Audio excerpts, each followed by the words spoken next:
ഗൗരി എന്ന പേരിൽ അറിയപ്പെടുന്ന സിജി മാത്യുവിൻ്റെ വീഡിയോ ആണ് നിങ്ങൾ കണ്ടത്. ഇവരൊരു നേഴ്സാണ്. കുവൈറ്റിൽ നേരത്തെ ജോലി ചെയ്തുകൊണ്ടിരുന്നതാണ്. പിന്നീട് ഒരു 10 വർഷത്തോളമായിട്ട് കുവൈറ്റിൽ നിന്നിങ്ങ് പോന്ന് ഇപ്പം മോഡലിംഗ് രംഗത്തിലേക്ക് കടന്നിരിക്കുകയാണ്. കുവൈറ്റിൽ ജോലി ചെയ്യുന്ന ഒരു നേഴ്സിന് നല്ല സാലറി തന്നെ എന്തായാലും കിട്ടും. ആ ജോലി ഉപേക്ഷിച്ചാണ് ഇവർ മോഡലിങ്ങിലേക്ക് തിരിഞ്ഞേക്കുന്നത്. അവർക്ക് ചെറുപ്പം മുതലേ മോഡലിങ്ങിനോടുള്ള താല്പര്യമായിരുന്നു. അന്നത്തെ സാഹചര്യം കൊണ്ട് മോഡലിങ്ങിലേക്ക് പോകാൻ പറ്റിയില്ല. പക്ഷെ ഇപ്പം ആ ആഗ്രഹം നിറവേറ്റാൻ വേണ്ടിയിട്ടാണ് മോഡലിങ്ങിലേക്ക് അവർ വന്നിരിക്കുന്നത്. കോട്ടയംകാരിയാണെന്നാണ് തോന്നുന്നത്. വിവാഹിതയാണ്. 2 കുട്ടികളുടെ അമ്മയെങ്ങാണ്ടാണ് ഈ സ്ത്രീ. മോഡലിംഗ് എന്ന് പറയുമ്പോൾ പെണ്ണുങ്ങൾക്ക് ഒരു ചിന്തയുണ്ട്. എന്ത് രീതിയിലും തൻ്റെ ശരീരം പ്രദർശിപ്പിക്കുന്ന രീതിയിൽ കാണിച്ചാൽ ആളുകൾ കൂടുതൽ കാണും, അതിനോട് അട്രാക്റ്റീവായിട്ട് ഇത് കാണാൻ വേണ്ടിയിട്ട് വരും. പിന്നെ ഈ മോഡലിംഗ് രംഗത്ത് ഭയങ്കര പൈസ കിട്ടും എന്നൊക്കെയുള്ള ഒരു ധാരണയിലാണ് ഈ ജോലി ഉപേക്ഷിച്ച് തന്നെ ഈ സ്ത്രീ വന്നിരിക്കുന്നത്. എന്തായാലും കൊള്ളാം. പക്ഷേ ഇവരുടെ കുറേ ഫോട്ടോഷൂട്ടും കാര്യങ്ങളും ഉണ്ട്. അതുപോലെ തന്നെ ഇവർ ലൈവ് ചെയ്യുന്നുണ്ട്. ലൈവ് എന്ന് പറഞ്ഞാൽ വെറും ലൈവൊന്നും അല്ല ചെയ്യുന്നത്. നമ്മൾ പൈസ ഇട്ട് കൊടുത്തു കഴിയുമ്പം പല രീതിയിലുള്ള പോസുകളിലാണ് അവർ ലൈവ് ചെയ്യുന്നത്. അതിപ്പം ഞാനിപ്പം പറയുന്നില്ല, അത് അവർ തന്നെ പറയുന്നുണ്ട്. അത് നമുക്ക് പയ്യെ കണ്ടു നോക്കാം. അവരുടെ ചില വാക്കുകൾ, അവർ പറയുന്ന അവരുടെ കാര്യങ്ങൾ, കുടുംബത്തെക്കുറിച്ച് ഒക്കെ പറയുന്ന കാര്യങ്ങൾ നമുക്കൊന്ന് കേട്ടു നോക്കാം. ഹസ്ബൻഡ് ഉണ്ട്, മകനുണ്ട്. ഹസ്ബൻഡ് ഈ ഫോട്ടോഷൂട്ടിനൊക്കെ സപ്പോർട്ടാണ്. പക്ഷെ നമുക്ക് പേര് വെളിപ്പെടുത്താനും പറ്റത്തില്ല, ഐഡന്റിറ്റി വെളിപ്പെടുത്താൻ പറ്റില്ല. ഓക്കെ, താൽക്കാലികമായിട്ട് പറ്റില്ല. അത് നമ്മുടെ കുടുംബത്തിലെ പ്രശ്നങ്ങളാണ്. അതുകൊണ്ട് മോൻ കൂടെ ഉണ്ടോ? എല്ലാരും കൂടെ ഉണ്ട്. നിങ്ങളിപ്പോ വന്നപ്പോ ഇവിടെ അച്ഛൻ, അമ്മ എല്ലാവരും കണ്ടില്ലേ? അപ്പൊ എല്ലാരും ഉണ്ട്. ആരും ഞാൻ ഒറ്റയ്ക്കല്ലല്ലോ താമസിക്കുന്നത്, ഇവരെല്ലാരും ഉണ്ട്. ഭർത്താവ്, മക്കള്, അച്ഛൻ, അമ്മ എല്ലാ ആൾക്കാരും ഉണ്ട്. അവരൊക്കെ ഫുൾ സപ്പോർട്ടാണെന്ന് പറയുന്നത്. കുടുംബം മുഴുവനും ഫുൾ സപ്പോർട്ട്. പിന്നെ ചില കുടുംബക്കാരുണ്ട്, അത് ചിലരെന്നാൽ ഇങ്ങനെയുള്ള എന്തെങ്കിലും ഒരു ഫോട്ടോ കാണുവാണെങ്കിൽ വീട്ടിൽ പ്രശ്നങ്ങളും ഉണ്ടായി തല്ലി പിരിഞ്ഞ് ഡൈവോഴ്സായി പോകും. ഇത് പക്ഷേ അങ്ങനെയൊന്നുമല്ല. ഇവരെല്ലാ കാര്യത്തിനും സപ്പോർട്ട് ചെയ്യുന്നു എന്നാണ് പറയുന്നത്. അപ്പം പൈസ മതി, അതാണ് പണത്തിന് മേലെ പരുന്തും പറക്കുകയായിരുന്നു കേൾക്കുകയല്ലേ, അതാണ് ഇവിടെ പറഞ്ഞിരിക്കുന്നത്. കുടുംബത്തിന്, മക്കൾക്കോ ഭർത്താവിനോ അച്ഛനോ അമ്മയ്ക്കോ യാതൊരു കുഴപ്പവുമില്ല. പക്ഷെ അവരുടെ അഡ്രസ്സ്, ഐഡൻറ്റിറ്റി ഒന്നും വെളിപ്പെടുത്തുകയില്ല. അപ്പോൾ അതിന് നാണക്കേടുണ്ട്. ഐഡൻറ്റിറ്റി പറഞ്ഞാൽ റീസെൻ്റായിട്ടുള്ള ഒരു കാര്യമാണ് ചെയ്യുന്നതെങ്കിൽ പറയുന്നതിന് എന്താ കുഴപ്പം? അന്നേരം സ്വയം ഒരു തോന്നലുണ്ട്, അതേതായാലും നന്നായി. അല്ലെങ്കിൽ അങ്ങനെ ഒരു തോന്നലില്ലെന്ന് പറയുകയാണെങ്കിൽ അതൊരു ഭയങ്കര കഷ്ടമായി പോയേനെ. ഇപ്പോൾ ഏതായാലും അവർക്ക് അങ്ങനെ ഒരു തോന്നലുണ്ട്. പൈസ മതി, എങ്ങനെ കാണിച്ചാലും എന്ത് കാണിച്ചാലും ആർക്കും യാതൊരു പ്രശ്നവുമില്ല. കാലം മാറിപ്പോയേക്കുന്നു. ചേച്ചിയുടെ ഡ്രസ്സ് തന്നെ കണ്ടില്ലേ, അമ്മച്ചിമാരെടുക്കുന്ന നേരത്തെ, അതൊക്കെ ഒരു മാന്യമായ ഡ്രസ്സ് തന്നെയാണ്. പക്ഷേ അത് നമ്മുടെ അമ്മമാരൊക്കെ നേരത്തെ ഉള്ള കാലഘട്ടങ്ങളിൽ, ഇപ്പോൾ എല്ലാവരും നൈറ്റിയാണ് ഇടുന്നത്. എന്നാലും പഴയ അമ്മമാരൊക്കെ ഇതുപോലത്തെ ബ്ലൗസും തോർത്തും കൈലിയൊക്കെ ഉടുത്ത് വരുമ്പോൾ ഒരു പ്രത്യേക ഭംഗിയാണ്. നമ്മൾ പഴയ സിനിമകളിലൊക്കെ സീമയും ഷീലയൊക്കെ ഇടുന്നത് നമ്മൾ കണ്ടിട്ടുണ്ട്. ചേച്ചി ഇപ്പോൾ ഇട്ടിരിക്കുന്നത് അങ്ങനെയുള്ള ഒരു ഡ്രസ്സിലാണ് വന്നേക്കുന്നത്. ഇതിപ്പോൾ എന്താ ഈ ഡ്രസ്സിന് കുഴപ്പമെന്നൊക്കെ ചിലർക്ക് പറയാം. പക്ഷെ ഒരു കുഴപ്പമില്ല. ചില സമയങ്ങളിൽ ആ ചേച്ചിയുടെ ആ ഡ്രസ്സ് നേരായ രീതിയിലാണ് ഇട്ടിരിക്കുന്നതെങ്കിൽ ഒരു കുഴപ്പവുമില്ലായിരുന്നു. നമ്മൾ ഒരു പെണ്ണ് ഒരാണിൻ്റെ മുമ്പിൽ വന്ന് നിൽക്കുമ്പോൾ അതിൻ്റേതായ ഒരു മാന്യത ഉണ്ട്. അങ്ങനെ കണക്കാക്കുന്ന ആൾക്കാരാണ് മിക്കവരും തന്നെ.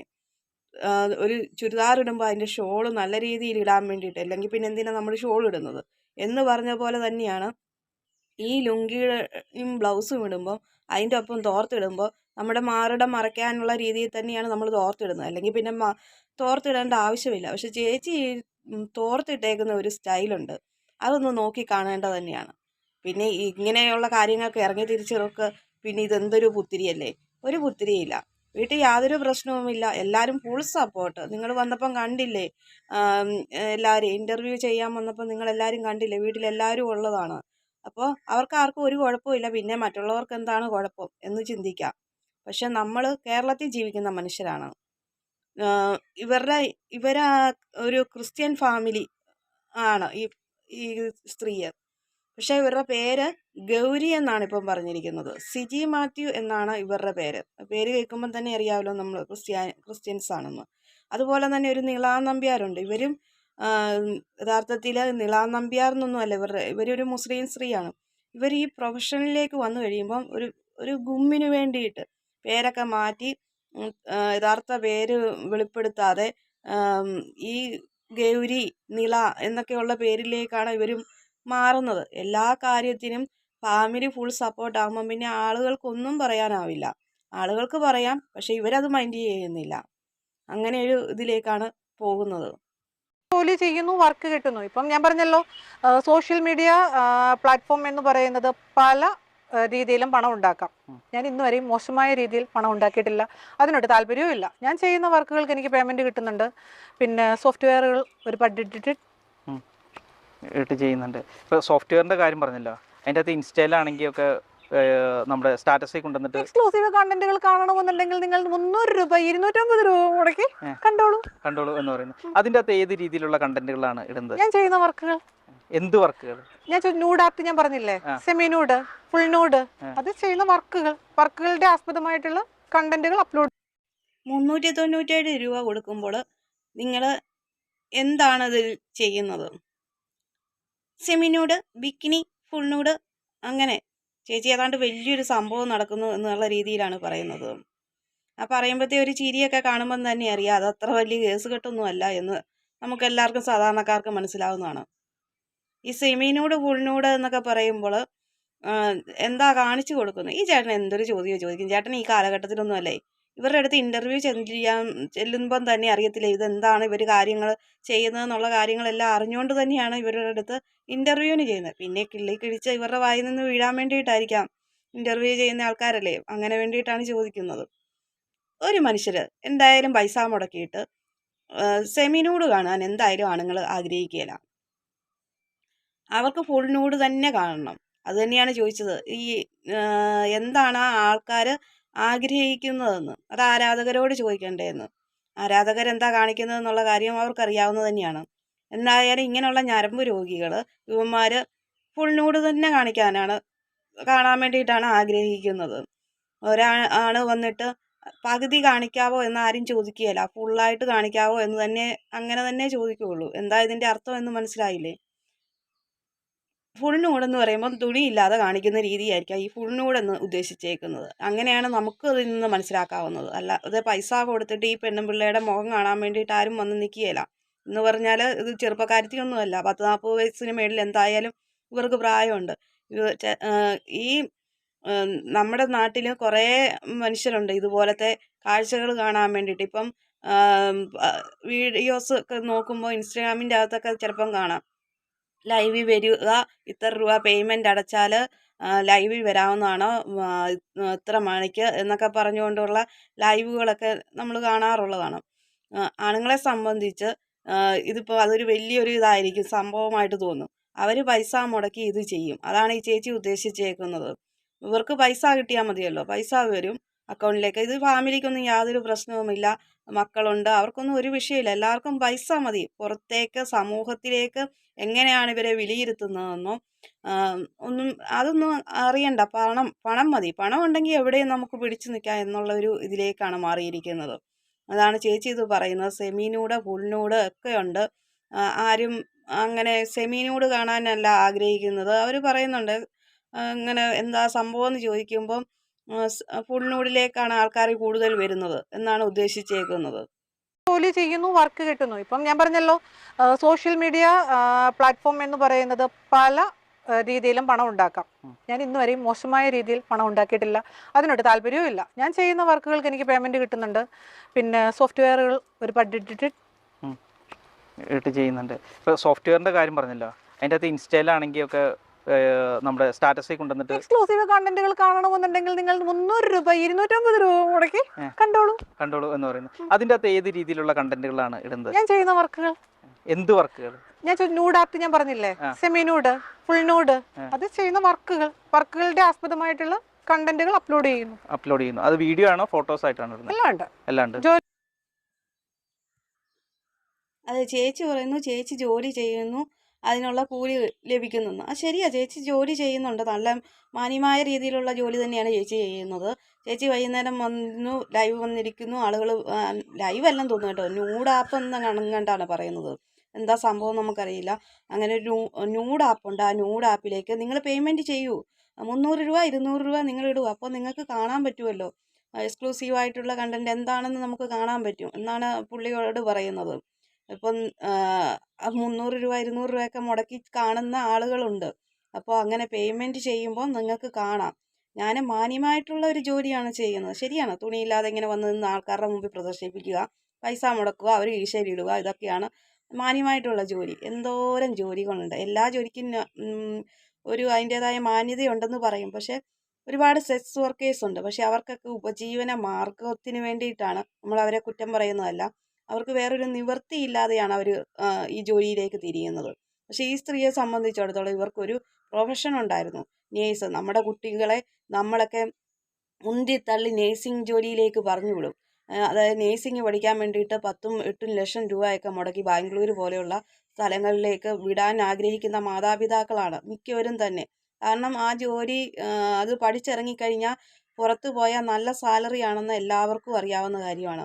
അതിലൊരു മാന്യതയുണ്ട്. ആതുര സേവനം എന്ന് പറയുമ്പോൾ അതൊരു മാന്യതയാണ്. മറ്റുള്ളവരെ ശുശ്രൂഷിക്കുക, അവരുടെ കാര്യങ്ങളൊക്കെ നോക്കി അവരെ രക്ഷപ്പെടുത്തി എടുക്കുക എന്ന് പറയുമ്പോൾ അതൊരു നല്ലൊരു പ്രൊഫഷനായിട്ടാണ് അംഗീകരിച്ചിരിക്കുന്നത്. അങ്ങനെയുള്ള ഒരു പ്രൊഫഷനൊക്കെ ഒഴിവാക്കി അവർ ഈ മോഡലിംഗ് രംഗത്തേക്ക് വന്നു. എന്നാൽ മോഡലിംഗ് ആയിട്ടാണോ എന്ന് ചോദിച്ചാൽ അങ്ങനെ എനിക്ക് പറയാൻ പറ്റില്ല. മോഡലിംഗ് ചെയ്യുന്ന പെൺകുട്ടികളുണ്ട് ഒരുപാട് പേര്. പക്ഷേ ഇത് മോഡലിംഗ് അങ്ങനെയല്ല. പുള്ളിക്കാരത്തി ന്യൂഡ് ആപ്പ് വഴി അത് അവർ പറയുന്നുണ്ട്, നിങ്ങളുടെ ഫാമിലി ഇത് അറിയില്ലേന്ന് ചോദിക്കുമ്പോൾ അവരെയൊക്കെ ഞാൻ അതിൽ ആ ഒരു വീഡിയോ ഞാൻ ഇതിൽ ഉൾപ്പെടുത്തിയിട്ടിരിക്കുന്നില്ല, വലിച്ചു നീട്ടണ്ടല്ലോ എന്ന് കരുതിയാണ്. പക്ഷേ ഞാൻ കണ്ടതാണ് ആ ഒരു ഈ ആൾ തന്നെ ചോദിക്കുമ്പോൾ അവർ പറയുന്നുണ്ട്, എൻ്റെ വീടിൻ്റെ അടുത്തുള്ള ആളുകളെ, അതുപോലെ ഫാമിലി മെമ്പേഴ്സ്, സുഹൃത്തുക്കൾ, ഇങ്ങനെയുള്ളവരെ എല്ലാം ഞാൻ ഈ ഇൻസ്റ്റഗ്രാം, ഫേസ്ബുക്ക് അങ്ങനെയുള്ള ഇതിൽ നിന്നെല്ലാം ബ്ലോക്ക് ചെയ്ത് വെച്ചേക്കുകയാണ്. ഇവർക്ക് എന്തിനാണ് ഇവർ ബ്ലോക്ക് ചെയ്യുന്നത്? ഇവർ ചെയ്യുന്നതിൽ മാന്യതയുണ്ടെങ്കിൽ ബ്ലോക്ക് ചെയ്യേണ്ട കാര്യമുണ്ടോ? അച്ഛനെയും അമ്മേനെയും ഭർത്താവിനെയും മക്കളെ എല്ലാം ബ്ലോക്ക്, അവർ കാണണ്ട. അങ്ങനെ പറയുന്നുണ്ട്. എന്നിട്ട് ഇവർ ചോദിക്കുന്നുണ്ട്, എനിക്കിതാണ് ഇഷ്ടം, ഇതാണ് താല്പര്യം, എനിക്ക് മോഡലിങ്ങിനോട് നേരത്തെ താല്പര്യമായിരുന്നു, അതുകൊണ്ട് ഞാനിങ്ങനെ വരുന്നു, എനിക്കിതാണ് താല്പര്യം. ഓരോരുത്തർക്കും ഓരോ താല്പര്യമില്ല. എനിക്ക് തൂമ്പായിട്ട് കളിക്കാനൊന്നും പറ്റുകയില്ല, തൊഴിലുറപ്പിന് പോയിക്കൂടെ എന്ന് പറയും. 350 രൂപ സംതിങ് പൈസ ഉണ്ടല്ലോ, അത് ചെയ്തുകൂടെ എന്ന് പറയും. ഇതിലും ഭേദം ബസ് സ്റ്റാൻഡിൽ നിൽക്കുന്ന പെണ്ണുങ്ങളാണ് എന്നൊക്കെ പറയാറുണ്ട്. ഇവരോട് പറയുന്നതാണ്. പക്ഷെ ഇവർ പറയുന്നത്, എനിക്കതിന് താല്പര്യമില്ല, എനിക്ക് തൂമ്പായിട്ട് കളിക്കാൻ എനിക്ക് താല്പര്യം ഇല്ലെന്നേ, ഞാൻ ഇതിലേക്കാണ് തിരിഞ്ഞിരിക്കുന്നത്, എനിക്കിതാണ് ഇഷ്ടം, എനിക്കിതിൽ കൂടെ നല്ല എമൗണ്ട് കിട്ടുന്നുണ്ട്, അപ്പോൾ എനിക്കിതാണ് ഇഷ്ടം, പിന്നെ എൻ്റെ ഫാമിലിക്കൊന്നും കുഴപ്പമില്ല. പിന്നെ ഫാമിലിക്ക് കുഴപ്പമില്ലെങ്കിൽ പിന്നെ നിങ്ങൾ എന്തിനാണ് എൻ്റെ പൊന്നു പെണ്ണുമ്പിള്ളേ, നിങ്ങൾ എന്തിനാണ് പിന്നെ ഇവരെ ബ്ലോക്ക് ചെയ്ത് വെച്ചേക്കുന്നത്? അപ്പോൾ നിങ്ങൾക്കറിയാം അത് മോശമായിട്ടുള്ള കാര്യങ്ങളാണ് നിങ്ങൾ ഈ ആപ്പ് വഴി ചെയ്യുന്നത്, അതുകൊണ്ടാണ് ബ്ലോക്ക് ചെയ്തേക്കുന്നത്. ഇവരുടെ ഏതോ ഒരു അമ്മാച്ചൻ കണ്ടിട്ട് ഒരു ഫോട്ടോ കണ്ടിട്ട് നല്ലതായിരുന്നു എന്ന് പറഞ്ഞു, അപ്പോൾ തന്നെ അയാളെ ബ്ലോക്ക് ചെയ്തു. നിങ്ങൾ ഇതിൻ്റെ ഒരു ഇൻ്റർവ്യൂ ഉണ്ട്, വീഡിയോ ഉണ്ട്, അത് കണ്ടു. ഇത് മലയാളി ഓൺലൈൻ എന്നുള്ള ഇതിൻ്റെ അകത്തു നിന്നുള്ള ഇൻ്റർവ്യൂ ആണ്, ഞാൻ കണ്ടിട്ടാണ് ഞാനിപ്പോൾ ഈ വീഡിയോ ചെയ്യുന്നത്. അല്ലേ ഇവരുടെ ഗൗരിയുടെ സിജി മാത്യു, ഇവരുടെ ഈ വീഡിയോ കണ്ടു നോക്കി ഫുള്ളായിട്ട് നോക്കി കണ്ടാലേ നിങ്ങൾക്ക് കാണാൻ പറ്റും അവർ പറയുന്ന കാര്യങ്ങൾ. അല്ലാതെ ഞാനിപ്പം കൂട്ടിച്ചേർത്ത കാര്യങ്ങളല്ല, ഇത് അവർ പറയുന്നതാണ്. ഞാൻ എല്ലാം കൂടെ വീഡിയോ ഉൾപ്പെടുത്തി വലിച്ചു നീട്ടണ്ടല്ലോ എന്ന് കരുതി പറയുന്നതാണ്. അപ്പോൾ അങ്ങനെ അവർക്ക് തന്നെ ഒരു ബോധമുണ്ട്. നമ്മുടെ കുഞ്ഞുങ്ങളൊക്കെ കാണുന്നതാണ്, ചെറിയ കുട്ടികൾ, ഇപ്പം പിള്ളേരൊക്കെ ഫോണിന് അഡിക്റ്റാണ്. ഫോൺ വീഡിയോ ഒക്കെ ഇവർ ഒന്ന് കാണാറുണ്ട്. അതിൻ്റെ ഫലമായിട്ടാണ് ഇപ്പം 14ഉം 15ഉം വയസ്സുള്ള കുട്ടികളൊക്കെ ഗർഭിണിയാകുന്നത്. അതും വേറെ മുതിർന്നവരൊന്നും അല്ല ഇതിൻ്റെ കാരണക്കാർ, അതും ഈ സമപ്രായക്കാർ, അത് 18 വയസ്സിന് താഴെയുള്ള കുട്ടികളാണ്. ഇതൊക്കെ ഇങ്ങനെയുള്ള വീഡിയോകൾ കാര്യങ്ങളൊക്കെ കണ്ടിട്ട് ഇതിനൊക്കെ അഡിക്റ്റായിട്ട് മയക്കുമരുന്ന് പോലുള്ള ഒരു ലഹരിയായി മാറിയിരിക്കുകയാണ് ഈ സെക്സ് വീഡിയോകളൊക്കെ. അപ്പം എന്തിനാണ് എൻ്റെ പൊന്നു ചേച്ചി, ആവശ്യമില്ലാതെ ഒരുപാട് നമുക്ക് തൊഴിലവസരങ്ങളുണ്ട്. ഞാൻ ഇപ്പം തൊഴിലുറപ്പിന് പോകുക എന്നല്ല പറയുന്നത്, എന്തോരം മാന്യമായിട്ടുള്ള ജോലികളുണ്ട്, അതൊക്കെ ചെയ്താൽ പോരെ? ഇപ്പം നിനക്കെന്താ അതിൻ്റെ ആവശ്യം എന്ന് പറയാം. പക്ഷെ എന്നാലും നമ്മളിത് കാണുമ്പോൾ നമ്മുടെ സമൂഹം എല്ലാവരും പറയും. പക്ഷെ ഇപ്പോൾ എന്നെ വിമർശിക്കാൻ ചിലപ്പോൾ ആളുകൾ ഉണ്ടായിരിക്കാം. നിനക്ക് വല്ലാത്ത സുഖമാണ് അവർ ചെയ്യുന്നത് എന്ന് പറയാം. പക്ഷേ എന്നാലും നിങ്ങളുടെയൊക്കെ ഉള്ളിൻ്റെ ഉള്ളിൽ ഇത് കാണുമ്പോൾ ഇങ്ങനെ ഇത് കേൾക്കുമ്പോൾ പറയുക തന്നെ ചെയ്യും. എന്തായാലും കുഴപ്പമില്ല. എനിക്കിത് കണ്ടപ്പോൾ വീഡിയോ ചെയ്തു. 1-2 പേര് ഇത് കണ്ടിട്ട് വീഡിയോ ചെയ്തിട്ടുമുണ്ട്. അപ്പോൾ എനിക്കും തോന്നി ഒരു വീഡിയോ ചെയ്യണമെന്ന്. അങ്ങനെ ഞാൻ വീഡിയോ ചെയ്തതാണ്.